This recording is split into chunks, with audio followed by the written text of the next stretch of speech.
I think Blake Lively, at this point, is sorry that she ever started the whole thing. Yeah, she said it looked like Blake Lively was falling for Justin Baldoni. It would only make her suffer more, or her image. Blake Lively is in full meltdown mode after psychiatrist Dr. Carol Lieberman dropped a bombshell. And honestly, no one saw this coming. On June 7th, during the pretrial discovery, Lieberman dissected Blake's behavior and unveiled a revelation that shook the courtroom to its core. Blake Lively's pretrial discovery has delivered yet another courtroom spectacle.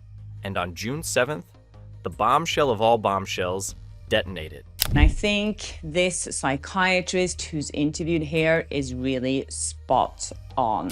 In what can only be described as an Oscar-worthy twist, Dr. Carol Lieberman, celebrity psychiatrist and apparent master of deciphering emotional chaos, testified that Blake Lively might have developed romantic feelings for Justin Baldoni during the filming of It Ends With Us. Yes, you heard it right. A legal battle over harassment accusations has now morphed into a soap opera of blurred boundaries and suppressed emotions. The courtroom, filled with lawyers, reporters, and likely a few people just there for the drama, erupted in murmurs. This wasn't just another day of legal wrangling. So this person is a psychiatrist and an author. Her name is Dr. Carol Lieberman. She works as an expert witness in court cases, meaning that when they need an expert in psychiatry, they would call her and she would analyze the situation. And she was interviewed by Sky News Australia to talk about how Blake Lively, when she dismissed her emotional distress claims against Justin Baldoni, and what her thoughts were around this. And with all her expertise, Lieberman didn't hold back as she detailed the alleged sparks flying between Blake and Justin, painting a vivid picture of an actress so immersed in her role that fiction and reality became hopelessly entangled. She said it looked like Blake Lively was falling for Justin Baldoni. According to Lieberman, this wasn't just a case of workplace admiration gone awry. And she was very uncomfortable with that possibility because, of course, she's married. Blake, faced with these feelings, did what anyone in a high-profile Hollywood marriage might do: absolutely panic. She's married to Ryan Reynolds, after all, a man whose charm is practically a second currency in Tinseltown. And that made her all very uncomfortable. Feeling the weight of guilt, societal expectations, and perhaps even Ryan's ever-watchful eye, Blake supposedly chose to suppress her emotions. And how does one suppress feelings in Hollywood? Apparently by accusing your co-star of harassment. And so at the end, she just decided to blame him for harassment rather than facing and acknowledging her own feelings. Dr. Carol Lieberman didn't hold back during her testimony, delivering what could only be described as a courtroom bombshell. Her theory? Blake Lively's lawsuit against Justin Baldoni might not be as straightforward as it seems. And now I'm kind of starting to believe that as well, because the way she has behaved around this, it doesn't really make any sense unless there were real feelings there. Instead of a classic case of workplace misconduct, Lieberman suggested that Blake's allegations might actually be a psychological coping mechanism, an attempt to navigate her own conflicted emotions. That's right, this isn't just about legal battles, it's about emotional warfare.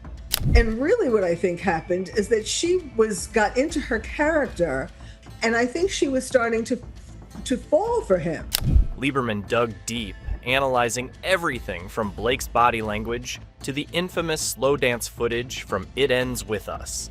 According to her, the chemistry between Blake and Justin wasn't just method acting or professional camaraderie, it was a reflection of something much deeper.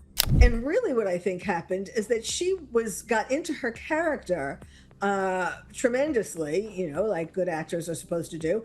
And I think she was starting to fall for him. Prolonged eye contact, subtle physical cues, and moments of on-screen vulnerability painted a picture of an actress wrestling with feelings she couldn't or wouldn't admit to herself.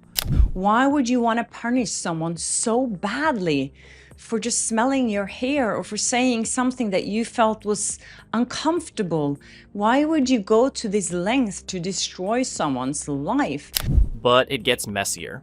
Lieberman didn't stop at the workplace dynamics. She openly questioned whether Blake's lawsuit was less about protecting herself from alleged inappropriate behavior and more about shielding her marriage from the uncomfortable truth. Another thing that Dr. Lieberman pointed out here, which I also think at this point is bound to happen, is if Ryan Reynolds and Blake Lively's relationship can survive this. Could this entire legal circus be an elaborate attempt to convince not just the world, but herself, that her marriage to Ryan Reynolds was untouchable? She's also saying that she thinks Blake Lively regretted that she ever started this as well. I think so too, if she knew the consequences of this lawsuit. Or was it simply a desperate cry for help from a woman overwhelmed by the pressures of fame, family, and forbidden feelings? The questions linger, and so does the drama. For those in the courtroom, this revelation was nothing short of cinematic. The idea that Blake's internal struggles could have fueled such dramatic legal accusations sent shockwaves through the room.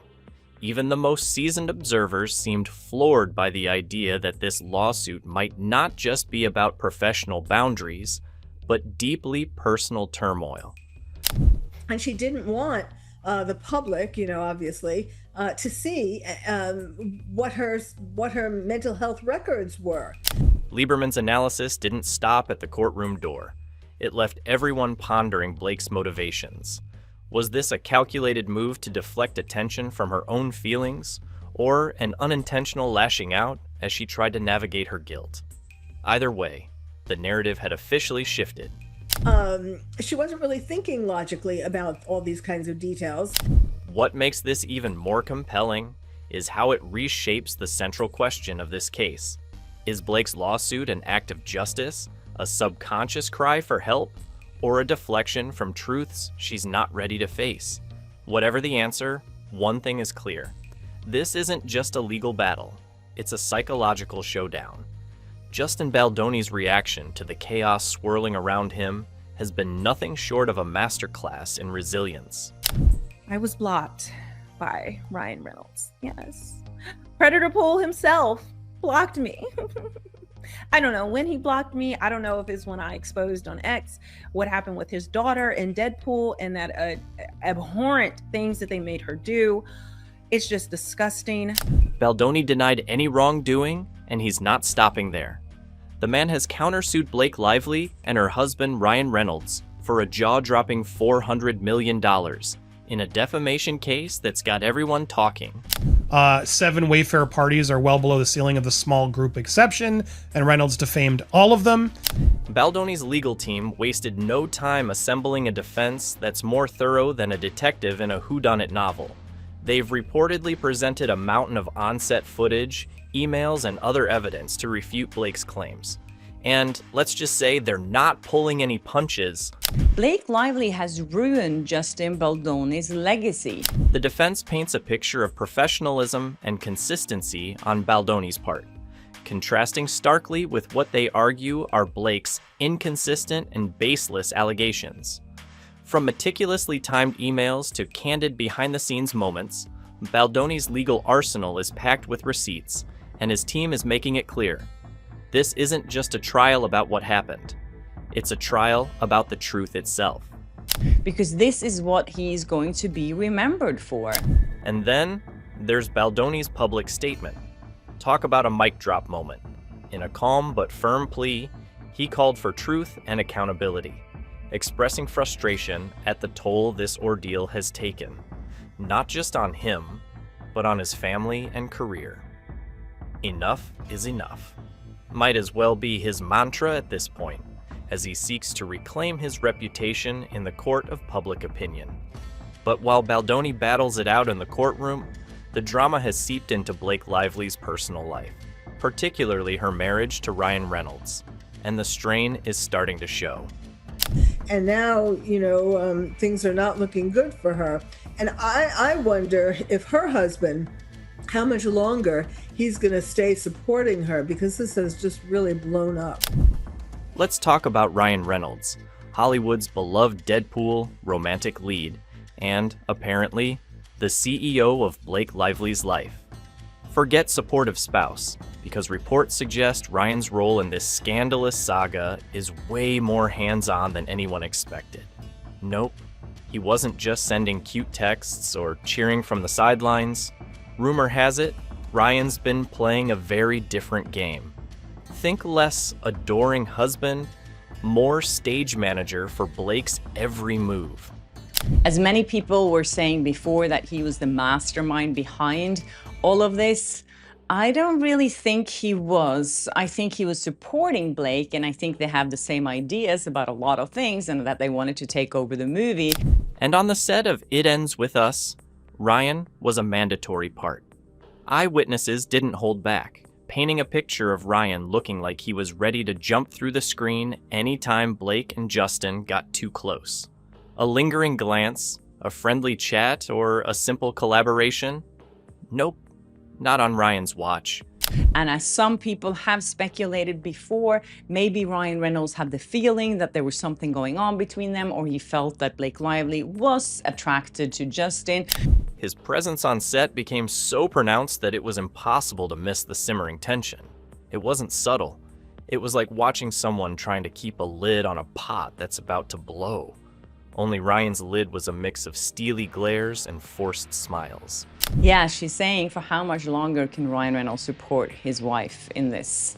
And guess what? The drama didn't end with the last take. Far from it. Apparently, once the cameras stopped rolling, the fireworks continued in the privacy of their home. Explosive arguments, fueled by jealousy and mistrust, are reportedly the new normal for the Reynolds household. Fails to mention Blake at the summit as he swerves these questions about the negative headlines. Who knew the man behind the effortlessly charming persona could double as the lead in a domestic soap opera? You can almost picture it. Ryan pacing, Blake throwing shade, all while the legal saga plays out like a real-life telenovela. But let's hear his response. You know, no, it's like Tina Fey says, if you're feeling good about yourself, just go online. You know.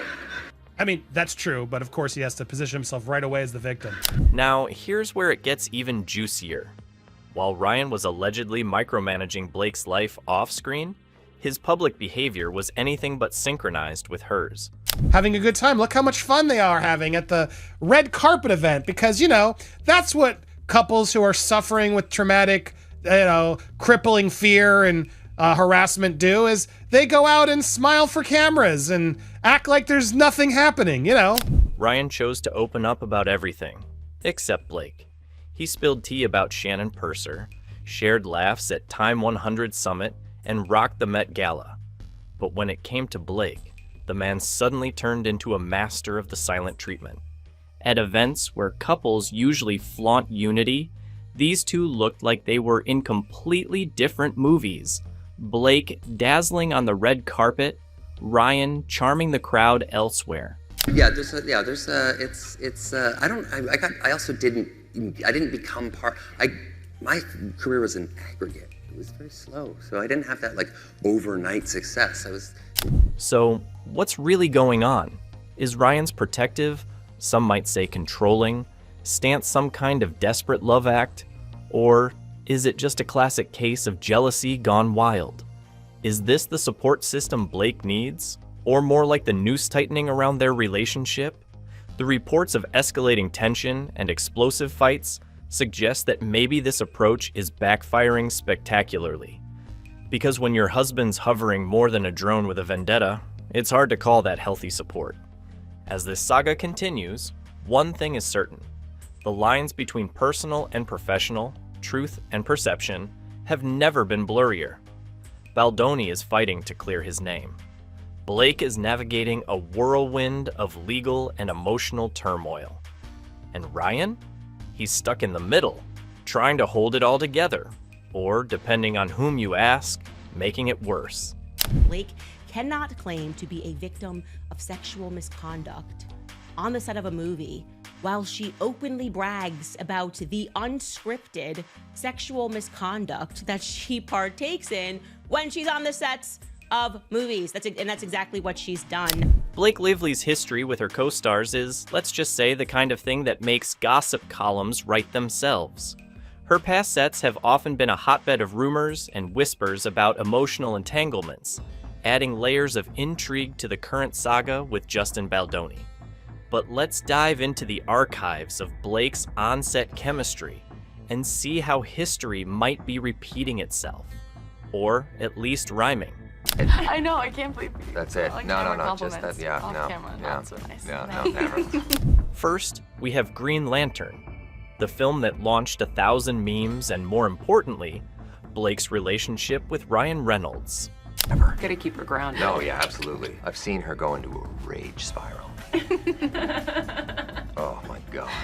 And most people's violence with her, it's just baking. What started as two actors sharing a screen soon turned into two actors sharing a life.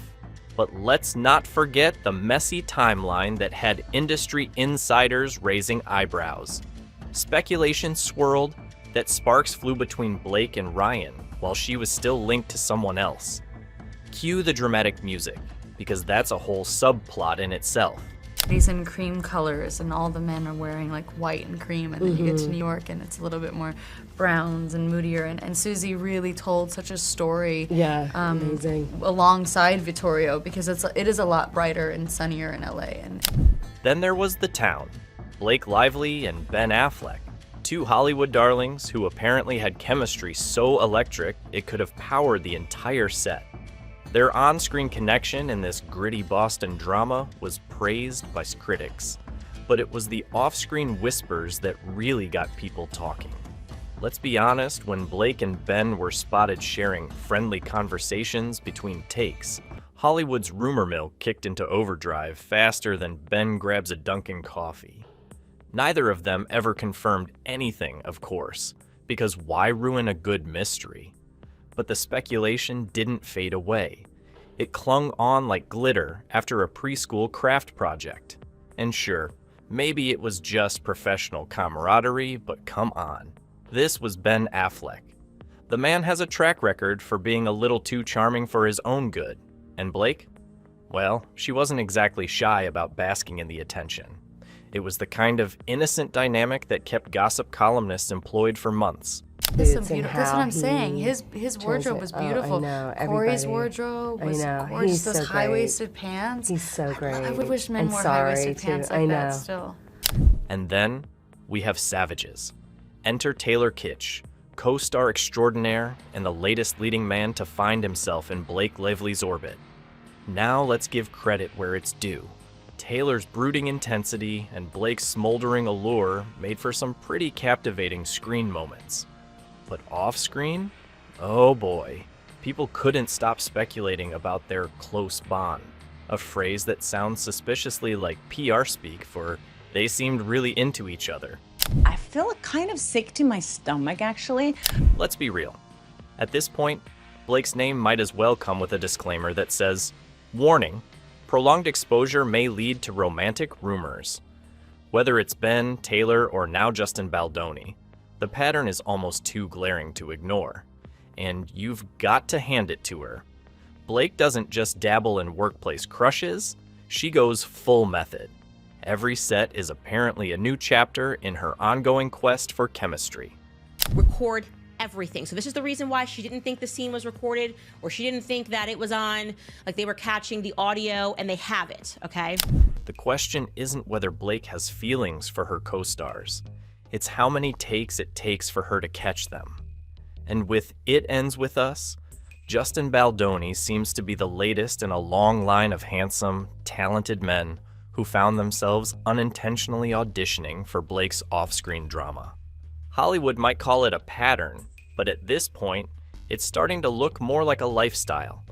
Whether it's a calculated career move, an innocent inability to separate art from life, or something a bit more, let's say, Freudian, Blake has a knack for keeping everyone guessing. And let's face it, love her or roll your eyes at her, she's got us all watching. What's going on here? What does he say? Why is he suing them?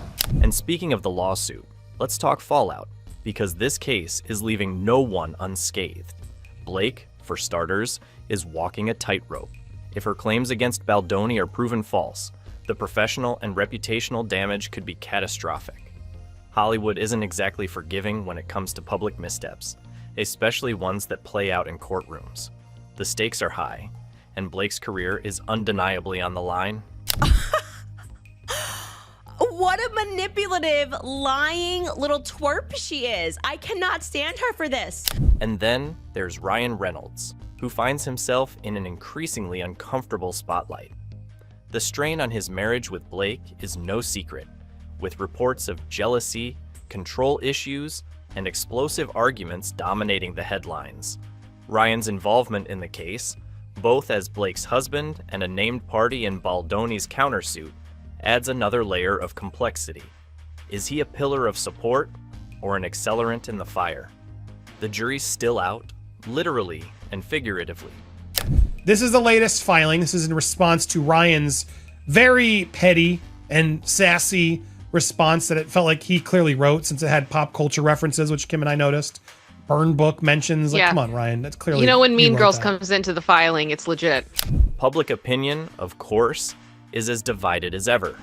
On one side, there's Team Blake, rallying behind her accusations and pointing to the broader context of workplace misconduct. On the other, there's Team Baldoni, advocating for due process and questioning the motives behind Blake's claims. Social media is a battleground, with hashtags, think pieces, and hot takes flying faster than a celebrity breakup announcement. But the impact of this trial goes beyond the individuals involved. Hollywood itself is watching closely, as the case raises uncomfortable questions about on-set relationships and the blurry boundaries between professional and personal. Will this trial lead to stricter protocols, better safeguards, or simply more drama? Only time will tell, but one thing is certain: the ripple effects will be felt for years to come. And Ryan held on to this for years. And her career has always been bigger, has always been greater. She's the highest paid actress in Hollywood, Scarlett Johansson. And I think we disagree. Here's why. But worst case scenario, if we lose, we are allowed legally to go make an amendment, and we should at least be doing that. So let's talk about the looming elephant in the room: Blake Lively and Ryan Reynolds' marriage. Or what's left of it after this circus of legal drama. Rumors are swirling faster than a tornado at a Hollywood gala, and most insiders aren't exactly betting on a fairy tale ending here. The whispers that Blake and Ryan might call it quits have gotten louder, fueled by the very public mess they're caught in. Honestly, when your marriage becomes headline fodder alongside lawsuits and countersuits, it's safe to say things aren't exactly happily ever after material. I felt like it was very aggressive, I agree, and I can't fault somebody for wanting to stick up for their partner, but there were parts of it as I was reading it, I couldn't help but feel like it was a bit petty. Relationship experts have jumped into the fray, like relationship therapists crashing a party nobody invited them to. Their take? This lawsuit hasn't just come out of nowhere. It's more like it poured gasoline on some pre-existing flames. Tensions that might have been simmering quietly behind closed doors are now practically on display, televised and live-streamed for the world to dissect. Ryan's reportedly controlling behavior over Blake's work choices, and even her wardrobe isn't helping either. We're talking about a guy who's apparently policing everything from what Blake wears on set to who she chats with during breaks. Love or control? The jury's still out, but it's not exactly the stuff of relationship goals. The way that he has painted this does not really help the case when it comes to defamation. It's a very interesting argument. I will be very interested to see how the judge rules on this. Then there's Blake's career, which, let's be honest, is hanging by a very thin thread. The lawsuit drama is casting a giant shadow over her talent. No one's debating she's got the acting chops. The woman's got a string of successful movies to prove it. But the spotlight right now is on her courtroom antics, her alleged feelings, and the messy fallout. Hollywood can be ruthless like that. One minute you're the darling of the industry, and the next, you're the headline of a tabloid screaming, "Scandal!" Studios and casting directors don't exactly want the headache of dealing with a lead actress who's knee-deep in a $400 million legal war, no matter how skilled she is. I did a film with an absolute idiot of a co-star, and this human being was being so insecure and angry because this person couldn't get the scenes out, and I think I was so vulnerable and comfortable. So, what's next? We could be looking at a quiet settlement behind closed doors. You know, the kind that lets everyone save face and quietly move on. Or maybe this turns into a high-profile divorce spectacle that tabloids will feast on for months, complete with emotional court battles, custody drama, if there are kids, and social media wars. And then there's the third option. A long, drawn-out legal battle that drags on so long everyone involved will probably wish they had taken that first quiet settlement deal. Following her decision to officially file for divorce from the Deadpool Wolverine star, announcing their separation, she addressed her heartbreak in an exclusive statement in this Daily Mail article. Whatever happens, it's clear this case has turned into one of Hollywood's most bizarre courtroom dramas. It's not just a legal battle. It's a slow-motion train wreck that's pulling Blake's personal and professional life apart in real time. The shocking pretrial revelations about Blake's alleged feelings for Justin Baldoni have set off a chain reaction nobody saw coming. Now the big questions hang heavy in the air like a suspense thriller. Did Blake's attraction to Justin lead her to overreact? Or is there some deeper story beneath the surface? Can Ryan and Blake find a way back from this public abyss? Or is this the beginning of the end for their marriage? And what does this entire saga say about the brutal pressures of fame? The tightrope walk between private life and public persona that can make or break a celebrity. We're only scratching the surface here, folks. As this trial unfolds, expect more jaw-dropping revelations, emotional outbursts, and plot twists worthy of an Oscar-winning drama. Stay tuned, because this courtroom saga is far from over. Like this video and subscribe to the channel to know more of this feud.